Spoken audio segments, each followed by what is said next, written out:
Hello, Once Forest Focus, a great bonus podcast for you today as we catch up with Rick Parfitt Junior to reflect on a brilliant day at the Trent Navigation as Nottingham Forest effectively stayed in the Premier League before Rick's band started the party after the Chelsea game. Rick, good to have you back with us. How are you doing? I'm good. I've just barely recovered. What a night that was. I mean, it was absolutely amazing, wasn't it? You know, not the result we wanted. This was the weird thing, right? I was there. It was an amazing atmosphere. And we went 2-1 up. And I thought, we're done. We're done. This is amazing. So I literally turned around at the back and went out to see the security, just say, can you just check, just make sure people at the front don't throw beer over our equipment, otherwise it'll all explode, basically. And I came back, literally I was away for 2 minutes, and I came back and went, so what's, and there was just like this sort of dullness.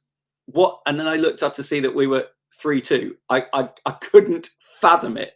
How the hell did that happen? Excuse my language. I literally walked away for 2 minutes and they've scored 2 goals.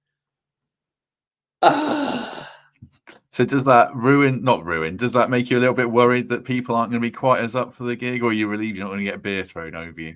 Well, the fact is, I think we all knew that we had this superior goal difference, didn't we? So the fact was that, and you know, the fact, given the fact that they'd actually lost, it meant that goal difference kind of meant everything, didn't it? Really, and you know, I mean, we can probably say we're 99.8% staying up. You know, bar something absolutely crazy happening.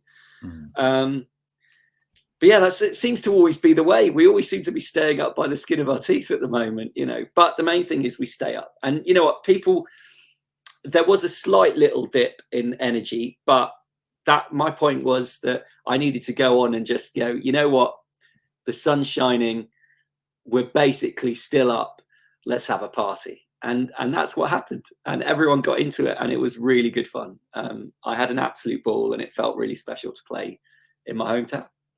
You'd spoken about effectively pre-match nerves when we chatted before, in a musician sense, because you were worried it was a gig, as you say, in your hometown with Forest fans. So it meant a lot. Did it go as well as you could have hoped then in the end? Definitely. I just feel sorry for all the people who couldn't get in, because apparently the queues were down the street, which is amazing. I've got to say, you know, to all the guys at Trent Nav as well, I think they've got an amazing venue there. The atmosphere is brilliant. The whole big shed area of it on the side is just awesome, and a really good live venue. On top of everything else, it's a great place to go and watch the football. But at the same time, it's a really good place to put on a gig. So it was kind of the best of both worlds. But you know what? It just went brilliantly. I felt a lot of love in the room, and I was really humbled by the amount of people who stayed and wanted to rock out. And just sorry to those who couldn't get in. Yeah, everyone seemed to be blown away, and I was very humbled by the response. It was great. You know, an amazing night, and you know, hopefully we could do it again sometime. Well, that isn't on the questions I shall come to. I've just got a little clip from the gig, which YouTube will ping for copyright, but it'll stay in for audio viewers, I'm sure. But just a little 30-second flavour, which our own Emily Anderson recorded. So if you didn't go, we'll know what went down at the NAB. So here we go.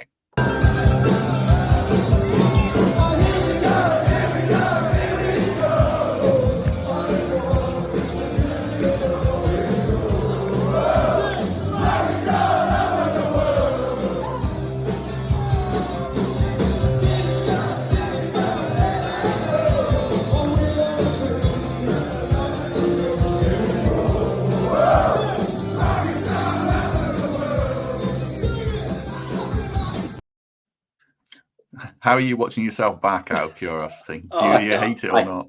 Hate it. I never try and watch a gig back. But my takeaway is the band sound great, so that's good. No, it all sounded great. I've seen so many clips from it. That was interesting. I was going to ask you about one of them. I don't know if you do this at every gig, but I saw you made a little a love sign. You pointed to the heavens when you were singing that song in particular. I guess I've asked you this before, but to hear a live Forest crowd with you singing to them, singing your dad's song, which has been adopted by us over the years, was that a little special moment within a special gig for you? 100%. I mean, we talked about this before. You know, Dad isn't with us anymore, and I just feel that anything that perpetuates his legacy and his memory is a really nice thing, you know, and it makes me really happy and very proud. And so, you know, for me to be able to do that in my hometown with a fantastically friendly crowd based around this love of this amazing football team, who've taken a song to their hearts, is just awesome. My one wish is that next season we hear it a hell of a lot more often. Yes. That's it. Okay. You know, I love the fact we've taken it to our heart. Can we hear it most weekends? That would be even better, right? You know, but you know, saying that, if we're talking about next season as well, which I'm definitely going to shift onto, I truly believe that the whole point when Nuno came in was we need to stay up. And you know what? All being well, we have now. From my perspective, and I'm sure lots of people agree, we just need to settle down. We've played some amazing football. You look at the team, you look how we played against City, we look how we played the other day. We can press, we've got pace.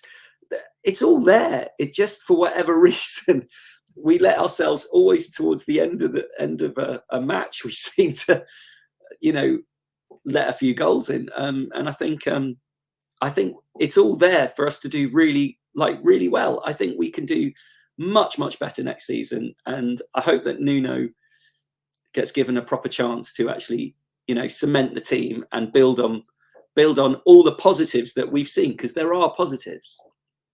Oh yeah, we debated this on Monday's podcast quite a lot about Nuno's work. I would keep him. I think, you know, he's been 100%. Dealt a tough hand and played it.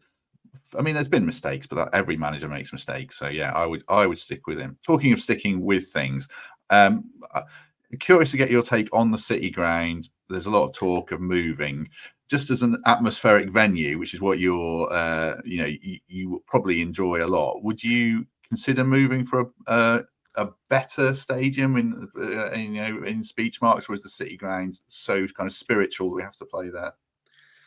Well, obviously, in comparison to everyone else, I've spent a little amount of time there. So for me, I'd kind of love to stay there, personally speaking. I think it's evocative, you know, the where it is by the Trent and everything else. It sort of needs to be there. But, you know, progress is progress. So I guess it's one of those things, isn't it? It depends. I'm not completely up to speed. Where are they thinking of moving it to?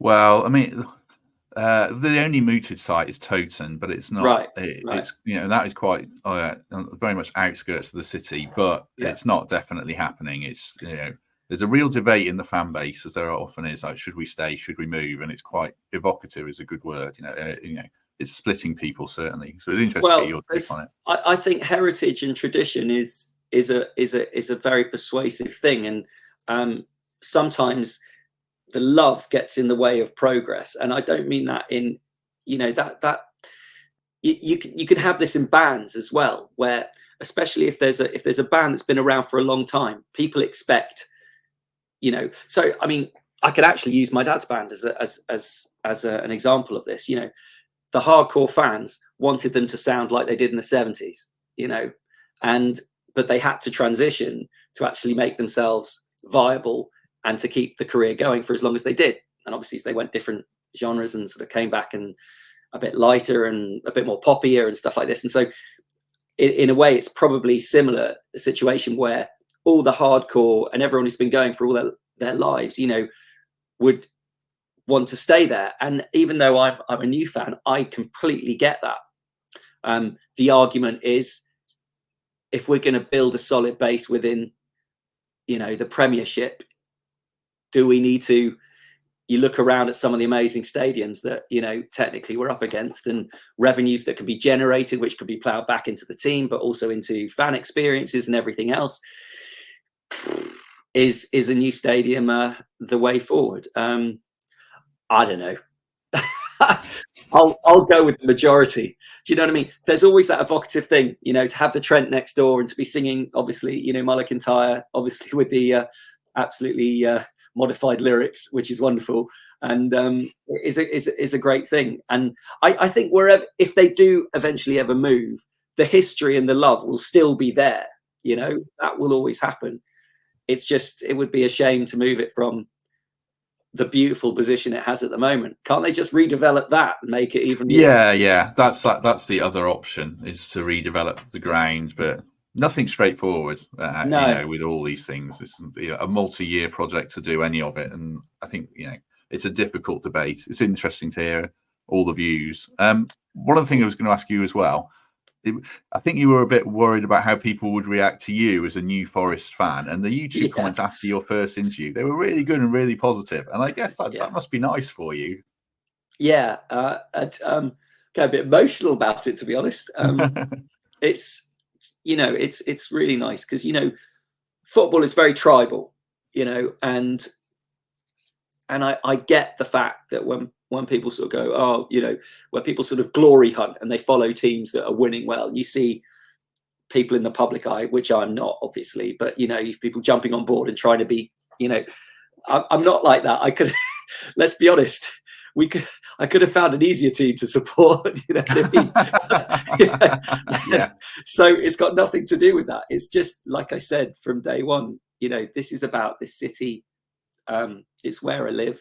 I feel that obviously my whole family support and have season tickets as well, and I've been pulled into that. And now that I've had a bit more time when I'm not motor racing, to be able to really sort of focus on some things that I love doing, and it's been really lovely. And I really appreciate that. Like at the weekend, all the comments as well after the gig were just immensely lovely. And I just feel really happy that I was able to do something for the Forest fans and in my hometown. And I'm very, very humbled that I've been welcomed. It's great. Now let's just go on and do great things with the team. Come on, you Reds. Just before we finish, a quick word for the Trent Navigation and a musical theme. Forza Fest is on Saturday, the 8th of June. Tickets £15 from gigantic.com, or you can scan the QR code on the screen with The Chase as the headliners. Two more quick questions for you, Rick, before I have to let you go. You kind of said before you'd like to do this again, something at the Nav would be great, but also would the dream be at the City Ground pre-match before a win, I guess? I mean, come on, wouldn't that be amazing? Yeah, I mean that would 100% be the dream. I think of many things that I've wanted to do. Like we're opening the Isle of Wight Festival this year, which is great. We're playing Camp Festival. We're high up on the bill at Carfest. Playing in front of loads and loads of people. I'm ticking all those boxes, but this would definitely be a massive box tick in my life, to be able to turn around and go one day and tell friends, family, kids, whatever, what, I was in front of, I managed to pull out an amazing performance in front of, the Forest fans game would be incredible. And, anything I can help, because to rile up the 12th man, because let's be honest, Forest fans are incredibly loud, and I'm a musician. The louder, the better. So from my perspective, I love the fact that we are the loudest fans, and I hope that we just continue proving that home and away, year in, year out. And I shall be. I've just got to learn all the chants. There's a load of new chants I didn't know. New ones, there was a Spandau Ballet, Danilo. Oh, yeah. I mean, that, which is mad as well, because my keyboard player actually has played with Tony Hadley for the last how many years as well. So I need to learn all the new chants. So feel free if people message me and tell me how they all go. Oh dear. Anyway, yeah, there you go. There's a good Murillo one. There's a good Toff one as well, I heard as well. So yeah, quite a few. Just before you go, where can people catch you next? Then you've referenced the Isle of Wight. What else have you got coming up in the next few weeks and months? We are playing Pub in the Park this weekend alongside Paloma Faith and Scouting for Girls, and then we are June all over the place, So I can't even list them off my head. I know we've got 17 in June, so we've got a lot of festivals happening. But you can come on to the rpjband.co.uk website, or on Facebook, which is Rick Parfitt Junior and the RPJ Band, or Instagram, which is RPJ Band as well. So any of those, the dates are all on there. I'd love to see some people there, and it would be great if anyone comes in their Forest shirt. I will 100% pick them out from the crowd and make a comment as well. That would be kind of cool. So I'm just having a little mic stand made as well, and I'm trying to incorporate a little a little NFFC logo somewhere on the mic stand, which I take onto the festival stages. So we'll see what happens with that. But yeah, there you go. So all over the place. Would love to see any of you there. Brilliant. Well, do check out Rick if you can, and his band. But yeah, great to have Rick with us. We shall be back. When's this coming out? I don't know. This is coming out Thursday, so Friday. We've got a special interview on Friday, but I won't say who it is in case it jinxes. Who is it? Yeah. No, who is it? I want to say who it is. I'll jinx it. Oh, come on! I'll tell you when I hit end recording. Oh, fine. In the meantime, have a good day, everyone, and we shall see you soon.